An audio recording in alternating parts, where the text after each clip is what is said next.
Perjuangan dia tuan-tuan berapa banyak kali dihina oleh kafir Quraisy. Berapa banyak kali tuan-tuan Nabi diberikan ujian yang berat oleh Allah Subhanahu Wa Taala, sedangkan Nabi ini Habibullah, Safiyullah, kekasih Allah, orang paling rapat dengan Allah. Nabi pergi ke Taif tuan-tuan, dibaling batu oleh orang Taif. Orang Taif baling batu tuan-tuan sehingga berdarah pipi Nabi, berdarah bau Nabi, berdarah kaki Nabi, merecor-recor, kata orang Perak, merecor-recor darahnya. Ketika Nabi sedang duduk tuan-tuan di sebuah kebun, orang kafir ni tuan-tuan, datang malaikat Jibril alaihissalam. Dia kata, wahai Rasulullah, wahai Muhammad, Tuhan menyampaikan salam kepadamu.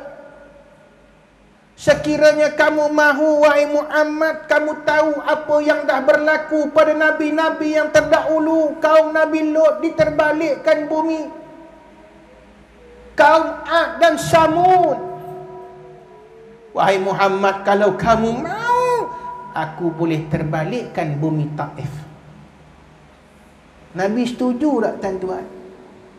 Kalau kita tuan-tuan sakitnya, Tuhan je tahu, merecor-recor darah ni tuan-tuan, Allah Rabbi tuan-tuan, seksanya. Kalau kita lah tuan-tuan, mungkinlah kita akan kata, biar terbalik, biar mampus belaka dema ni, padan muka.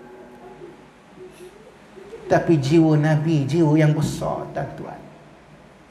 Sayang Nabi kepada umatnya tuan-tuan, sayang yang cukup hebat. Lalu kata Nabi, la ya Jibril, jangan wahai Jibril, jangan buat begitu Jibril. Kerana apa? Innahum qaumun la ya'lamun. Mereka ini adalah kaum yang tak tahu apa-apa. Mereka ni tak lagi dengar tentang Islam, tak tahu pun tentang Islam. Mereka ni dihasut oleh pemimpin-pemimpin Quraisy. Mereka ini dihasut oleh pemimpin-pemimpin Quraisy supaya tak terima aku buat tindakan baling batu kepada aku hingga aku sakit berdarah. Tak apalah wahai Jibril, innahum qaumun la ya'lamun. Mereka ini kaum yang tak mengetahui. Aku berdoa kepada Allah Ta'ala min aslabihim, daripada tulang sulbi mereka, yakni keturunan mereka, akan ada orang yang memeluk dan menerima Islam. Ini Nabi tuan-tuan. Kalau kita mana apa tuan-tuan, kalau kawan buat fitnah pada kita, apa kita buat tuan-tuan? Bila AJK kata, kamu tahu ke? Ngapa? Imam kita tu lah udah 3-4 hari tidur di surau, ngumpat. Seorang pula dia menyaut, dia kata, kena halau di bini legamahnya. Seorang lagi tuan-tuan, dia backing, dia kata, tak dia qiyamul lail, dia buat solat malam. Yang mulut tak ada insurans ni pula, dia kata apa dia? Aku tengok berebit-rebit bajunya, kena halau lah tu. Tuan-tuan, kalau tuan-tuan nak buat apa orang macam ni, santor betul tak? Santor angin biar mampus 5 orang yang mengumpat aku. Tapi Nabi tuan-tuan, betapa besar jiwa dia, betapa Nabi memilih tuan-tuan zulli alal izzi, rendahnya hati dia ni tuan-tuan. Nabi mengatakan, jangan wahai Jibril, innahum qaumun la ya'lamun, mereka kaum yang tak tahu disebabkan asutan orang lain. Aku berdoa daripada keturunan orang Taif ini akan ada yang memeluk Islam setelah mengetahui keindahan Islam, setelah mengetahui betapa cantiknya Islam ini. Inilah Nabi sallallahu alaihi wasallam. Macam cerita satu fitnah lah tuan-tuan. Ni cerita benar. Seorang makcik ni, dia jual nasi lemak, daun pisang. Memang viral tuan-tuan. Hari Sabtu Ahad sampai 5 pelas besar tu. Walaupun tak sampai 100 plus, tapi 5 pelas tu licin tuan-tuan. Satu hari tuan-tuan dia tengok tak ada orang beli dah nasi lemak ni. Dia pun ternampak satu budak yang selalu cakap, saya kalau sehari tak makan makcik punya nasi lemak, saya boleh meninggal. Orang kata budak tu. Dia nampak budak tu terus dia panggil, Dek, mari dek. Allah, kata budak tu. Kenapa kamu tak beli dah nasi lemak makcik? Kamu kata, kalau tak makan sehari boleh meninggal. Rupanya budak ni kata, makcik tak tahu ke cerita-cerita orang bisik-bisik, rumus ni tak tahu ke? Oh, dia tak tahu, ngapa? Dia kata, orang kata makcik ni guna sihir mandram dalam nasi lemak makcik ni. Ngapa pula? Ya, dia kata makcik, masa makcik nak buat daun pisang tu, makcik susun panjang-panjang sepanjang rumah. Lepas tu makcik tanggal semua baju. Makcik gulin atasnya tu yang sedap. Makcik, kalau makcik yang buat kopi tu saya boleh makan lagi, tapi dengan suami makcik, Pak Abu pun gulin sekali. Betul ke cerita ni tuan-tuan? Fitnah. Siapa yang fitnah tuan-tuan? Orang yang meniaga nasi lemak juga. Ni orang Melayu tuan-tuan, penuh dengan PhD, perasaan hasad dengki. Orang Melayu tuan-tuan, jangan marah tuan-tuan. Saya pernah dengar cerita tok saya. Apa beza ketam Melayu dengan ketam Cina tuan-tuan? Ketam Melayu kena tutup bekasnya. Ketam Cina ni tuan-tuan, dia tak payah tutup. Pasal apa tuan-tuan? Kerana ketam Melayu ni kena tutup. Sebab apa tuan-tuan? Bila buka je bekas ketam tu, ketam ni manjat naik, kawan dia tarik turun. Manjat naik, kawan ni tarik turun. Tu ketam Melayu tuan-tuan. Jangan marah. Betul tak tuan-tuan? Ada orang yang orang Melayu ini disebut penuh dengan perasaan hasad dengki tuan-tuan. Betul tak betul? Sebab itu tuan-tuan rahmati Allah, apa salah kita berlapang dada apabila kita jual nasi lemak tuan-tuan 100 bungkus, yang laku 2 bungkus? Nak marah ke Allah? Yang laku 2 bungkus je tuan-tuan, lagi 98 tak laku. Maka kita kena sabar tuan-tuan, kita kena redha. Hari ini je rezeki aku. Allah hantar malaikat Jibril untuk liyasma' ma yakhruju min famihi. Apa yang keluar daripada mulut kita ni tuan-tuan, kalau keluarnya baik, sabar, tak apalah, ini je rezeki yang aku dapat. Syurga lah tempatnya. Tapi tuan-tuan, kalau kita mengeluh, apalah bangsat menur nasib aku hari ni 2 bungkus je, adanya Arab tut. Habis. Ibu-ibu apa salahnya? Kalau laku hanya 2, kita syukur dengan nikmat Allah. Lepas tu apa kita nak buat? Hantarlah ke surah Al-Hijrah ni. Apa payah sangat? 2 je laku ustaz. 98 nak longgok mana? Campak mana? Say, hantar ke surah Al-Hijrah ni, bagi aku 5 bungkus. Orang surau boleh makan, memanfaatkan tuan-tuan tanpa pembaziran. Tuan-tuan. Baik. Ikhtiaru faqru 'ala al-ghina. Nabi memilih sederhana daripada bermewah-mewah. Lepas itu tuan-tuan, bila Umar Al-Khattab pergi melawat Nabi, dan apabila Nabi bangun tuan-tuan, Sayyidina Umar Al-Khattab nampak sekilas pandang belakang Nabi itu berbekas dengan bekas tikar yang keras. Lalu Sayyidina Umar menangis. Fabaka Umaru. Lalu Nabi bertanya, ma yubkika ya Umar, apa yang menyebabkan kau sedang menangis? Ada riwayat mengatakan, ma abkaka ya Umar, apa yang menyebabkan kau telah menangis? Bezanya tuan-tuan, past tense dengan present tense. Apa yang menyebabkan kau sedang menangis, wahai Umar? Kata Sayyidina Umar, ra'aitu Kisra wa Kaisar wa ma lahuma minad dunya. Aku telah melihat apa yang Allah berikan kemewahan kepada Maharaja Rom dan Parsi. Wa ma lahuma minad dunya. Allah berikan mereka ini dunia ya Rasulullah. Tapi kamu Habibullah, kekasih Allah, Safiyullah, pilihan Allah, tidur di atas tikar yang kasar hingga berbekas belakang kamu. Tentara mati Allah. Nabi SAW menjawab, wahai Umar, mereka itu yang Allah dahulukan nikmatnya di dalam dunia. Amma nahnu, adapun kita ini, akharallahu ta'ala, Allah akhirkan, lambatkan nikmat kita. Di mana tentara mati Allah? Di dalam syurga. Wahai Umar, yang mana kamu hendak? Yang mana kamu hendak? Kamu nak nikmat di dunia ni ke? Atau kamu nak nikmat dalam syurga yang kekal abadi, khairu wa abqa? Sayyidina Umar mengatakan, wahai Rasulullah, aku nak yang di dalam syurga. Sebab itu tuan-tuan yang tak pernah kaya-kaya lagi ni, jangan cari cara jalan yang haram.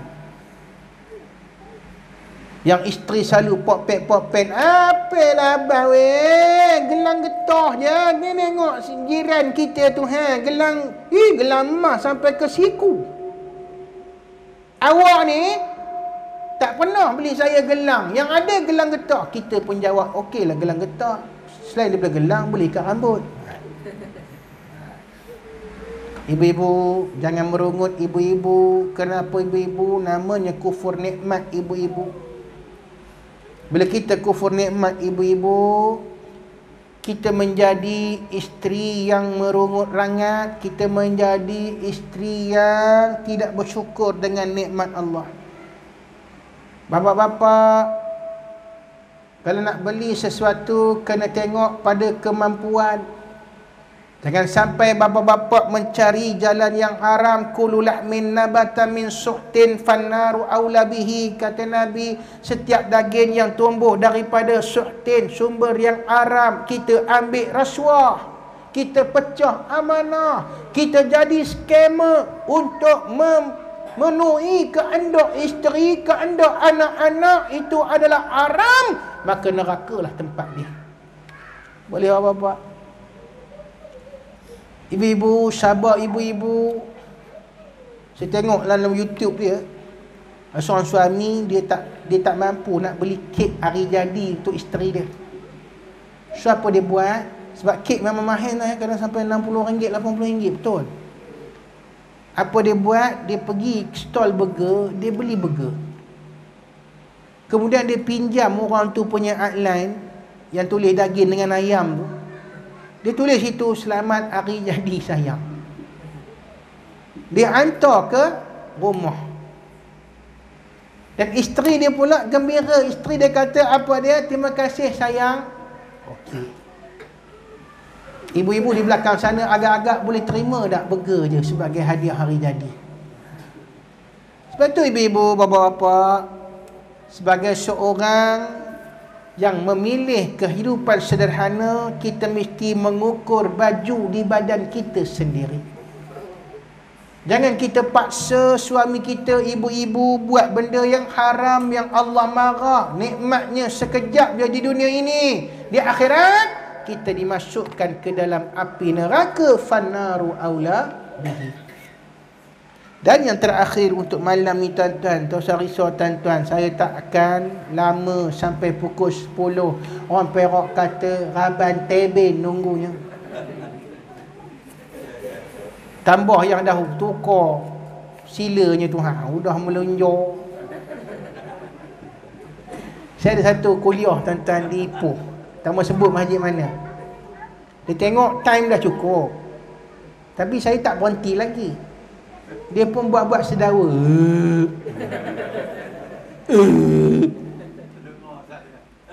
Saya tuan-tuan, tengah berceramah tu terganggu lah, dia buat-buat sedawa. Aku perhatiin. Lepas tu aku sambung lagi. Dan Nabi SAW makin panjang. Saya pun tengok dia, saya kata, minta maaf tuan, saya tegur. Banyak benar sedawa macam tu.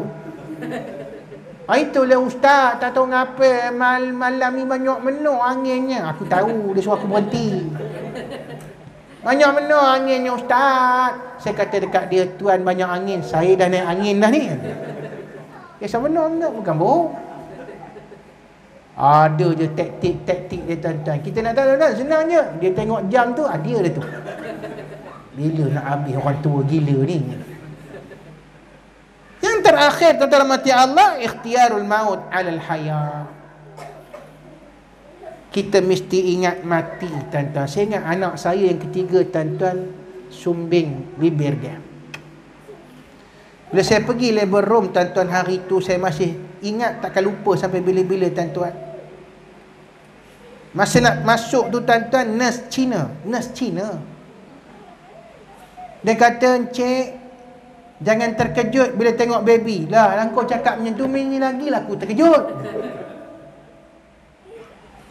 Saya pun diberi baju plastik tu tuan-tuan, masuk dalam, isteri masih tak sedar, bius, operation. Saya tengok tuan-tuan, ya Allah ya Tuhan, rupa-rupanya anak saya ni, dia menangis ni tuan-tuan, bunyinya sengong. Tuan-tuan rahmati Allah, saya pun ambil anak ni nak azan dan iqamahkan. Saya pakai baju Melayu, pakai songkok putih. Nurse ni datang balik, nurse ni kata, "Sudah angkat wuduk kah?" Tanya aku. Saya kata, "You tak nampak ke ini topi putih?" Tak boleh sebut kepior, dia tak faham. "Ini topi putih, ini cikgu semayang Mestilah saya sudah angkat wuduk." Aku nak marah ni. Kemudian tuan-tuan, dia cakap lagi, kali kedua saya terkejut. Apa kata dia? Kalau sudah angkat wuduk, situ kiblat. Tunjuk pula arah kiblat. Betul juga, kau menghadap Israel pula kan? Saya pun azan tuan-tuan, Allahu Akbar Allah, sambil mengalir air mata. Ya Allah ya Tuhan, apa yang kau nak tunjukkan kepadaku ya Allah? Anak yang pertama comel, anak yang kedua comel, anak yang ketiga kau uji aku ya Allah. Terhormati Allah, dalam hati saya menyatakan, adakah ini yang disabdakan oleh Nabi sallallahu alaihi wasallam, fa in kana dinu'u sulban ishtadda bala'uh. Hadis Nabi. Kita ni tuan-tuan orang agama yang rapat dengan surau, yang ingin belajar agama, yang bertaubat, yang tinggalkan benda-benda maksiat yang kita lakukan. Adakah Allah akan uji kita tuan-tuan? Iya, kata Nabi, Allah akan uji lagi teruk. Istadda bala'u, Allah akan kuatkan lagi ujian dia. Tuan-tuan rahmati Allah, bila isteri sedar, isteri kata, "Minta maaf bang, anak kita macam tu." Saya kata, "Jangan cakap macam tu. Ini semua adalah takdir daripada Allah Subhanahu Wa Taala." Doktor pun datang. Kata nurse ni tadi, ada seorang doktor pakar minta ustaz jumpa dengan dia. Saya jumpa dengan dia, doktor yang pertama tuan-tuan, Dr. Peter nama dia. Dia pun bagi advice dalam bahasa orang putih tuan-tuan. Dalam bahasa orang putih, mungkin muka aku macam orang putih ke mak. Padahal mata sepit, muka Cina aku ni. Dia kata, "Sir, this is not because of you or your wife. It's from Allah." Dia sebut tuan-tuan, it's from the God. Kita pun dengar. Kemudian nurse ni kata, ada seorang lagi minta ustaz naik ke ward ICU kanak-kanak. Saya naik tuan-tuan, pergi situ tengok, ya Allah ya Tuhan, lagi dahsyat diuji ibu-ibu.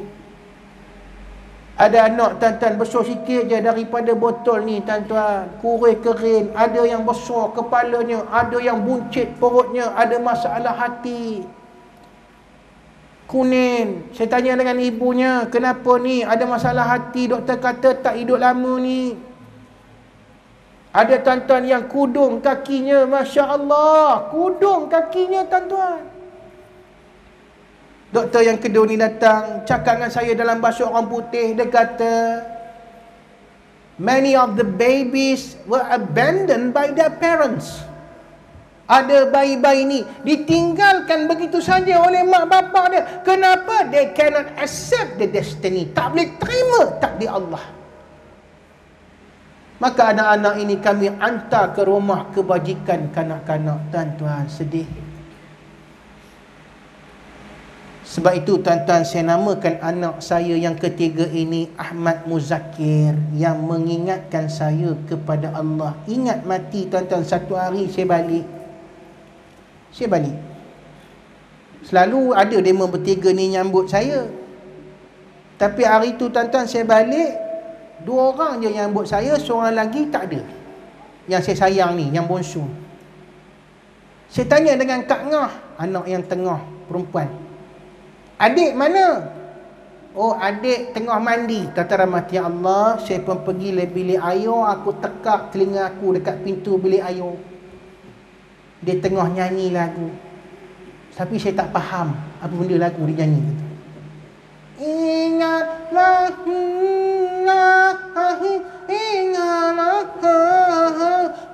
apa benda lagu dia nyanyi. Saya kata, Kak Ngah, dia translatekan dekat Abi. Apa benda lagu dia nyanyi tu? Oh, dia tengah nyanyi lagu Wali Band, Abi. Ingat mati, ingat sakit, ingatlah saat kau sulit. Tuan-tuan, mengalir air mata saya, tuan-tuan, bergenang air mata. Masya Allah, ya Tuhan, memang benarlah kau uji aku. Tetapi anak inilah yang akan mengingatkan aku. Ikhtiarul ayat, ikhtiarul maut anil ayat. Mengingatkan aku, hidup ini sementara, buatlah amalan-amalan. Ada kesempatan tuan-tuan, buatlah amalan-amalan supaya kita mendapat pahala di akhirat nanti, tuan-tuan. Rajinlah tuan-tuan memperbanyakkan sujud kepada Allah Ta'ala, buat qabliyah, ba'diyah, buat qiyamul lail, tuan-tuan, supaya di akhirat nanti kita akan masuk dalam syurga Allah. Lebih hebat lagi, tuan-tuan, kita duduk dengan Nabi sallallahu alaihi wasallam. Lepas tu saya namakan anak ini sebagai Ahmad Muzakir, tuan-tuan. Dah operation, dah tutup dah bibirnya. Dan insya-Allah selepas ini akan ditutup langit-langitnya, tuan-tuan. Tapi sekarang ini sudah semakin pulih, sudah semakin baik, sengarnya pun sudah hilang, tuan-tuan.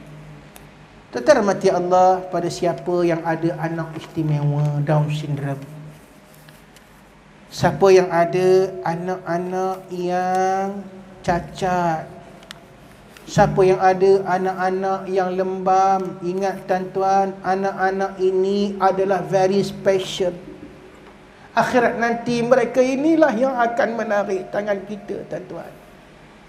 Bila Allah kata udkhul ilal jannah, masuklah kamu ke syurga, anak istimewa ni akan tanya pada Allah, fa abawayya, bapa aku macam mana? Bapa aku, walaupun aku cacat, walaupun aku Down syndrome, walaupun aku lembam, sabar menjaga aku, mendidik aku. Aku takkan masuk syurga, ya Allah, melainkan aku bawa sekali mak bapak aku. Lalu dipimpin tangan kita, tuan-tuan, masuklah kita ke dalam syurga Allah dengan keampunan daripada Allah.